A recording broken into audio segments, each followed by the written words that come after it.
প্রিয় ভিউয়ার্স, আসসালামু আলাইকুম। আজকে আমার মুরগিগুলোকে পেঁপে পাতা খেতে দিয়েছি।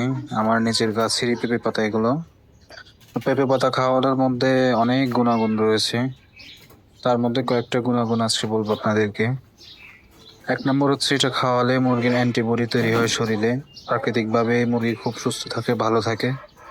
এবং যারা কৃমির ওষুধ করানোর সিস্টেম জানেন না, তারা চাইলে প্রতি সপ্তাহে একবার মুরগি এগুলো দিতে পারেন। তাহলে প্রাকৃতিকভাবে আপনার কৃমির জন্য উপকার হবে এই পেঁপে পাতা। এবং এই পেঁপে পাতার মধ্যে ভিটামিন সি এবং অ্যান্টিঅক্সিডেন্ট থাকার দরুন আপনার মুরগিগুলো থাকবে হেলদি, সুস্থ।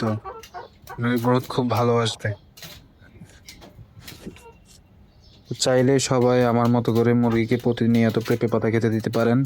তবে অবশ্যই সেটা সিস্টেমের মধ্যে থাকতে হবে, অতিরিক্ত দেওয়া যাবে না। সপ্তাহে অন্তত একবার মুরগি হিসেবে 1 থেকে 2টা পেঁপে পাতা হয় চাইলে কুচি করে দিতে পারেন, অথবা খাওয়ার সাথে রস মিশিয়ে দিতে পারেন। ধন্যবাদ ভিডিওটা দেখার জন্য।